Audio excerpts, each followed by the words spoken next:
मेरा नाम रीता है। बात उस समय की है जब मेरी उम्र 30 साल हो चुकी थी। मेरे पिता इस दुनिया में नहीं रहे थे और मेरा बड़ा भाई दर्जी था। वो बहुत ही प्यारे कपड़े सिलता था। कई सालों तक इधर उधर भटकता रहा, लेकिन उसके हुनर को किसी ने नहीं पहचाना। पता नहीं उसने क्या चक्कर चलाया कि मोहल्ले का मशहूर दर्जी बन गया। उसके नाम से एक ऐसी बात मशहूर हो गई जिसे यकीन कर पाना बहुत मुश्किल था। मेरा भाई शुरू से ही अच्छा भाई था। मेरा भाई खेल कूद में भी आगे था और उसे औरतों की बातें ज़्यादा पता होती थी, जैसे किस कलर के सूट के साथ किस कलर का दुपट्टा जाएगा। शायद यही उसका काम था। मेरा भाई अपनी बातों से किसी भी औरत का दिल जीत सकता था। मैं भी उसके साथ बैठ जाती, अपने दुख सुख की बात कर लेती तो मन को बहुत सुकून मिलता था। लेकिन कुछ दिनों से वह बहुत बदल गया था। दूर दूर से लोग उसके पास कपड़े सिलवाने आते थे। मेरे भाई ने घर में एक ऐसा कमरा बनवा रखा था जहां वो बैठकर पूरी रात कपड़े सिलाई करता था। लेकिन इस कमरे में किसी को भी आने की इजाज़त नहीं थी। हमें भी इस कमरे की सफाई नहीं करने देता था। यहाँ तक कि वो खुद ही उस कमरे की सफाई करता था। हम खाना दरवाजे पर ही रख देते थे। कभी कभी उसकी हरकतों पर गुस्सा आता तो कभी तरस आता था। आखिर ये सब वो हमारे लिए ही कर रहा था। लेकिन हमने मोहल्ले में कुछ अजीब बातें सुनी थी। वो ये थी कि मेरा भाई जिस भी कुंवारी लड़की के कपड़े सिलता था, अगले ही दिन उसकी शादी तय हो जाती थी। ये बात सुनकर हम हैरान हो गए थे। शुरू शुरू में इस बात का बहुत मजाक बनाया गया था। अब तो लोग ऐसे हो गए थे जैसे मेरा भाई रिश्ता करवाने वाला हो। दूर दूर से लड़कियां मेरे भाई के पास आती थी। वो जिस भी कुंवारी लड़की का कपड़े सिलता जल्दी ही उसका रिश्ता तय हो जाता था। लेकिन मेरा भाई मुझसे, मेरी माँ या बहन से इस बारे में कोई बात नहीं करता था। जब भी हम उससे कुछ पूछना चाहते तो वो बात को टाल देता और ज़्यादा जोर देते तो गुस्सा होकर डांट देता और फिर कहता अपने काम से काम रखो। एक दिन सुबह सुबह हमारे घर एक लड़की और उसकी माँ आई और उनके हाथ में मिठाई का डब्बा था और कुछ फल भी। वह कहने लगी, आपके बेटे ने तो कमाल कर दिया है। मेरी बेटी की उम्र 28 साल हो गई थी, उसका रिश्ता कहीं नहीं हो रहा था और जैसे ही आपके बेटे ने उसे 2-4 कपड़े सिल कर दिया, उसका रिश्ता तय हो गया। इसीलिए हम आपके लिए मिठाई का डब्बा लाए हैं। मैंने सोचा चलो अच्छा है, मिठाई तो खाने को मिलती है। लेकिन माँ को तो यकीन था कि मेरा भाई ज़रूर कोई गलत काम कर रहा था। लेकिन इस काम में गलत काम की क्या गुंजाइश थी। वो सिर्फ सबके कपड़े तो सिलता था, लेकिन कपड़े सिलने से किसी की शादी कैसे हो सकती है, ये बात मेरी समझ से बाहर थी। लेकिन मेरे दिमाग में एक प्लान था। मैंने अपने दोस्त से कहा कि वो मेरे भाई से अपने कपड़े सिलवाए। जब मैंने उसे ये कहा तो मेरी दोस्त कहने लगी, उसने कई बार उसे कपड़े सिलने को कहा लेकिन तुम्हारे भाई के पास टाइम ही नहीं है। तो मैंने कहा मैं थोड़ी सिफारिश लगा दूंगी। मैंने अपने भाई से कहा तो वो कहने लगा, अपने दोस्त को बोलो 2 महीने बाद आए, अभी लिस्ट में बहुत लोग हैं। मैंने भाई से कहा, मैं आपकी बहन हूँ और वो मेरी दोस्त, इस नाते से वो भी आपकी बहन हुई। आप मेरी बात नहीं मानेंगे तो आपका मेरे भाई होने का क्या फ़ायदा। मेरे भाई ने कहा, तुम्हारी ज़ुबान बहुत चलने लगी है। मैंने भाई से बहुत रिक्वेस्ट की, तब जाकर वो माने और उन्होंने कहा कि 1 हफ्ते बाद उसे भेज देना मेरे पास। मेरी दोस्त कपड़े लेकर भाई की दुकान पर गई, लेकिन नाप सही नहीं था, इसीलिए उसे फिर से उस भाई की दुकान पर जाना पड़ा। कुछ दिनों में भाई ने उसे कपड़े सिलकर वापस दे दिया। अब मैंने अपनी दोस्त से वो कपड़े पहनने को कहा। मेरी दोस्त डर रही थी।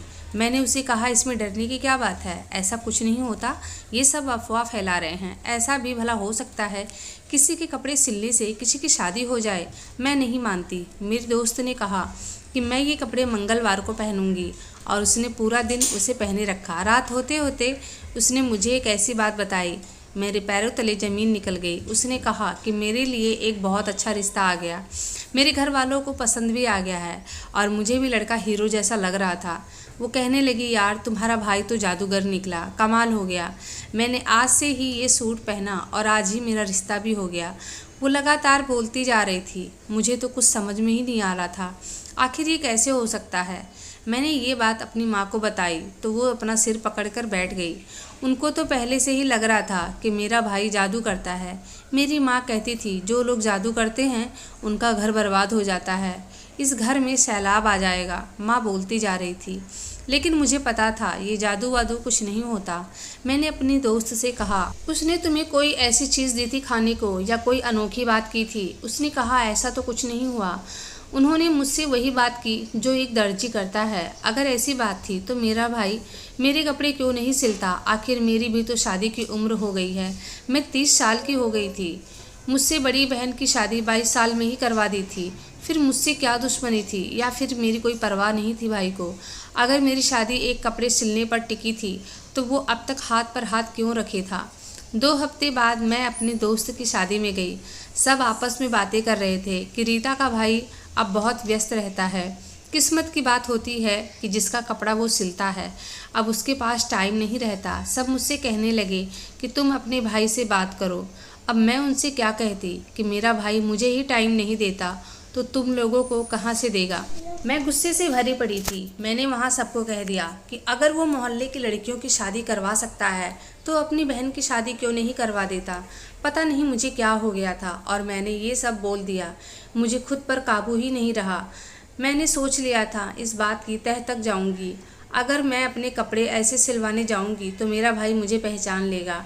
इसीलिए मुझे अपना चेहरा छिपा कर जाना होगा, यानी हुलिया बदल कर जाना होगा। मैंने अपना चेहरा ढक लिया और थोड़ी आवाज़ भी बदल ली। मैंने बुर्का पहना था। मैंने 2 सूट दिए उसे सिलने के लिए, लेकिन उसने कहा टाइम नहीं है मेरे पास। मैंने बहुत मिन्नतें करने लगी कि मेरी उम्र ज़्यादा हो गई है, मेरी शादी करवा दो। तो वो कहने लगा, मैं किसी की शादी नहीं करवाता, मैं सिर्फ कपड़े सिलता हूँ, बाकी सबकी अपनी किस्मत। मैंने कहा ठीक है, फिर मेरे कपड़े सिल दो। मैंने 2 सूट लिया था, उसे दे दिया। माँ से पैसे लेकर आई थी, वो भी दे दिया। मेरे भाई ने मेरे कपड़ों का नाप लेते हुए मेरा नाम पूछा, जो कि मैंने गलत बताया। मेरी उम्र पूछी, वो भी मैंने आगे पीछे बता दी। फैमिली में कौन कौन है? वैसे इतना डिटेल कौन सा दर्जी पूछता है, लेकिन बातों बातों में सब पूछ रहा था। उसने बातों ही बातों में मेरा फ़ोन नंबर और मेरी पढ़ाई सब कुछ पूछ लिया। मैंने अपना भेष बदला था, इसलिए मैं बहुत डर रही थी, लेकिन सब कुछ बता दिया। मेरे भाई ने कहा 2-4 दिन में कपड़े सिलकर दे दूंगा, तो आप 4-5 दिन के बाद आइएगा। इधर मैंने सोचा कि आखिर ये इस कमरे में करता क्या है। जब भाई कमरा लॉक करके दुकान पर चला गया तो मैं खिड़की खोलकर अंदर दाखिल हो गई। मैंने उस कमरे में ऐसी अनोखी चीज़ नहीं देखी जिससे कुछ अंदाज़ा लगा सकती। उस कमरे में 2 मशीनें थी, एक सूती कपड़े के लिए और एक रेशमी कपड़ों के लिए। कुछ टाइम ढूंढने के बाद मेरी नज़र कुछ एक ऐसी चीज़ पर पड़ी जिसे देखकर मैं हैरान रह गई। वहाँ कुछ बड़े बड़े रजिस्टर पड़े हुए थे, लेकिन उसमें ऐसा क्या हिसाब किताब था। वो बहुत पुराने भी लग रहे थे। मैं उन्हें खोल कर देखती उससे पहले कुछ हलचल हुआ और मैं वहाँ से भागी। दिल मेरा बैठा जा रहा था, मगर मेरे भाई ने मुझे नहीं देखा था। मेरा भाई कमरे में कुछ भूल गया था, वही लेने वह आया था। मैंने सोच लिया था अब ऐसी हरकत दोबारा नहीं करूँगी, क्योंकि अगर उसे पता चला तो वह मेरी जान निकाल लेगा। पहले ही मैं उसे धोखा दे रही थी, दूसरा धोखा नहीं दे सकती थी। मुझे अब बस उस दिन का इंतज़ार था जब मेरे कपड़े सिलकर मुझे वापस मिल जाएंगे और मैं उन्हें पहन लूँगी। इस बार मैंने किसी को कुछ बताया नहीं था, यहाँ तक कि अपने दोस्त को भी नहीं। वो शादी करके अपने ससुराल में व्यस्त थी। मैं कपड़े लेने गई तब मेरे भाई ने फिर से मेरा नाम पूछा, कहीं उसे शक तो नहीं हो गया था। उसने मुझे कपड़े दिए और मैं ऐसे भागी कि फिर पीछे मुड़ के नहीं देखी।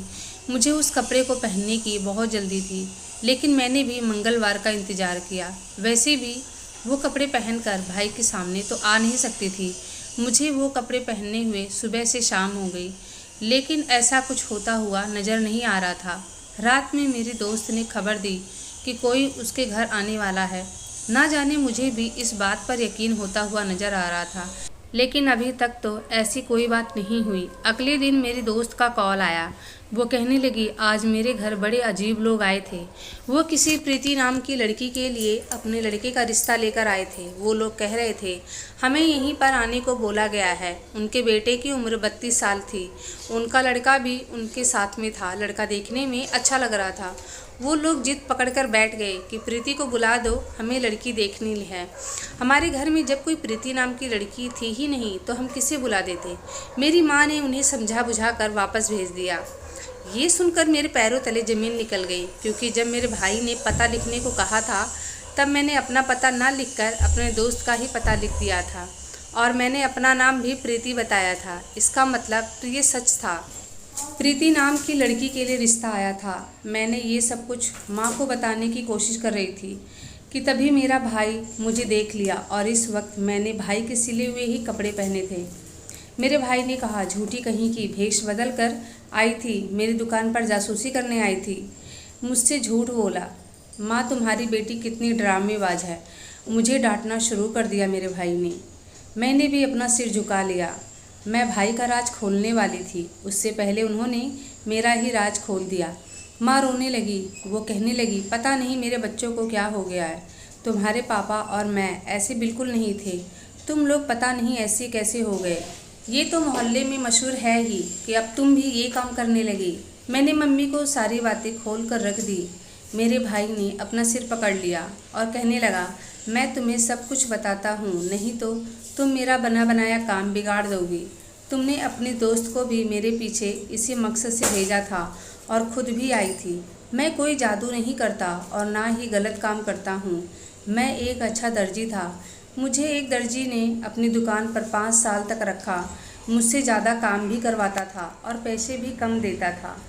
मेरी वजह से ही उसकी दुकान चलती थी, लेकिन वो मुझे पूरी सैलरी भी नहीं देता था। मैंने भी सोच लिया था मैं अपना खुद का काम करूँगा, लेकिन दर्जियों के काम तब चलते हैं जब उनके नाम भी मशहूर हों, और दर्जियों को मशहूर होने के लिए कई साल लग जाते हैं। मेरा एक दोस्त है, उसने मैरिज ब्यूरो बना रखा है, लेकिन उसका भी काम ठीक से नहीं चल रहा है।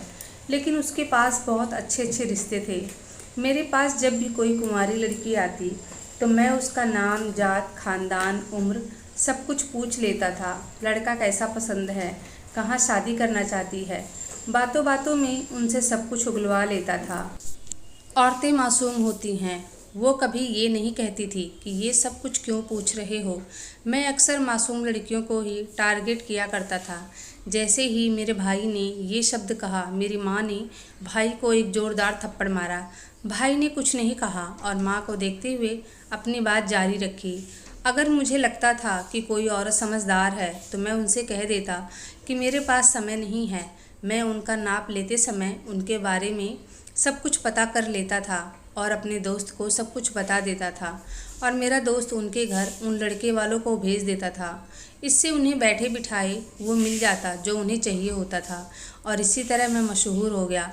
अब आई बात समझ में कि मैं क्या काम करता था। अब मुझे भी समझ में आ गया कि मेरे भाई के कमरे में रजिस्टर क्यों रखे थे। मैं ये बात किसी को बताना नहीं चाहता था, इसीलिए मैं बदतमीज बन गया ताकि मुझसे कोई ज़्यादा सवाल जवाब ना करे। इस तरह से मैं रिश्ते करवाने वाला दर्जी मशहूर हो गया। मेरे दोस्त को साल में 10-12 ही ग्राहक ही मुश्किल से मिलते थे। इससे उसका काम भी अच्छा चलने लगा। अब उसे एक हफ्ते में एक लड़की की शादी करवाने का मौका मिल जाता था। अगर हम यह सब करते हैं तो इसमें बुराई ही क्या है। हमारे काम करने का तरीका थोड़ा अलग था, लेकिन हमारी नीयत गलत नहीं थी। माँ, अब तू चाहे तो दूसरा थप्पड़ भी मार सकती है। मेरी माँ ने सर झुका लिया और भाई के सर पर हाथ फेर कर प्यार करने लगी। मैंने अपने भाई से कहा कि फिर मेरी शादी क्यों नहीं करवाई अभी तक। तो वो कहने लगा, मैं तेरे लिए एक अच्छा रिश्ता तलाश कर रहा था। मुझे तेरी शादी इस तरह से करवाने की कोई ज़रूरत नहीं है। उस दिन जब तू मेरे कमरे में जासूस बनकर आई थी तो ज़रा पर्दे के पीछे भी देख लेती। मैं तेरे लिए दहेज रखा था। मैं तेरी शादी ऐसे तो नहीं कर सकता था ना। तुझे बहुत कुछ देना चाहता हूँ, और हाँ, मैंने तेरे लिए एक अच्छा रिश्ता भी देख लिया है। मैं तेरी शादी बड़ी धूमधाम से करूँगा। अब तुझे शादी के लिए जो कुछ चाहिए उसका लिस्ट बना के दे देना, मैं ले आऊँगा। ये सुनकर मेरी आंखों में आंसू आ गए और मैंने भी सर झुका लिया। मेरी माँ हम दोनों को प्यार करने लगी। तो दोस्तों, मेरे भाई के काम करने का तरीका थोड़ा अलग था, लेकिन वो लड़कियों की शादी करवाता था, जो कि एक लड़की के माँ बाप के लिए बहुत मुश्किल हो जाता है। मेरा भाई एक नेक काम करता था। आज की कहानी आपको ज़रूर पसंद आई होगी, तो वीडियो को लाइक, शेयर एंड सब्सक्राइब करें। धन्यवाद।